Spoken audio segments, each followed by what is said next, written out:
Mr. Gentleman from California is recognized for as much time as may consume. Thank you, Mr. Speaker, and I thank my chairman for helping to bring this bill and this issue to the floor twice now and for yielding me this time. Last month, the House passed H.R. 580 to restore the checks and balances to the U.S. Attorney appointment process. The bill we're considering today takes a slightly different path to nearly the same end. Last year, during the conference process on reauthorization of the Patriot Act, a provision was added to the report authorizing the Attorney General to unilaterally appoint interim U.S. attorneys for indefinite periods of time, making it possible for the administration to circumvent the Senate confirmation process. The only disagreement I would have with my friend from Florida's comments was the notion that the Congress considered that change. This was put in a conference committee, unbeknownst to, I think, just about every senator on that conference committee, certainly all House members, other than perhaps the chairman of the committee, and the Congress didn't consider that change. When the Judiciary Committee began its investigation into the U.S. Attorney firings early this year, DOJ representatives were quick to assure members of the committee that getting around the confirmation process was never their intent in pushing for this proposal. As the department began producing emails and other materials in response to the Judiciary Committee's inquiry, it became clear that whether or not it was the original intent of the administration, DOJ and White House employees quickly figured out that the provision created the possibility of circumventing the Senate and decided to exploit that authority. As I said when we passed H.R. 580 last month, the ongoing investigation may uncover many issues within the department that we want to examine. In the meantime, we should quickly address the problem we know about.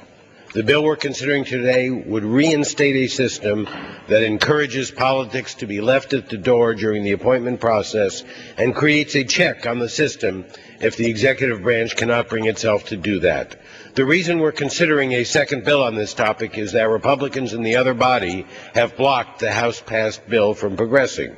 The only difference between these two bills is that the House bill specifically precluded the administration from using the Vacancy Reform Act to extend interim appointments for another 210 days.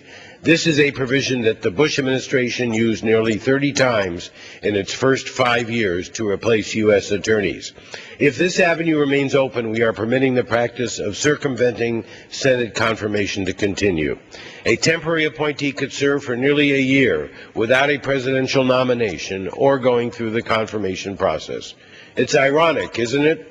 We hear the arguments all the time about the Senate not acting fast enough to confirm judicial appointments. There's rarely an emergency to get a district judge confirmed. U.S. attorneys are different.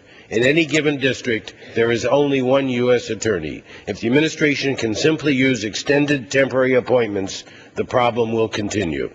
This bill shouldn't be our last word on the matter. In the progress of the investigation in the Judiciary Committee, we've learned that a second provision removing residency requirements for U.S. attorneys was likely put into the Patriot Act reauthorization to make way for certain particular interim appointees. We should repeal that provision, and I intend to introduce legislation to do so. Communities in this country should feel assured that their U.S. attorney wasn't put in for purely political purposes. These positions shouldn't be used to, quote, develop the bench, end of quote, or to send in someone who had no connection to the community whatsoever just because he needed a job. We should fix the system completely, and we will. But because of threatened holds in the other body, we're only doing a partial fix today. And with that, Mr. Speaker, I yield back to the. I reserve the time that was yielded to me and yield back. Gentleman from Florida.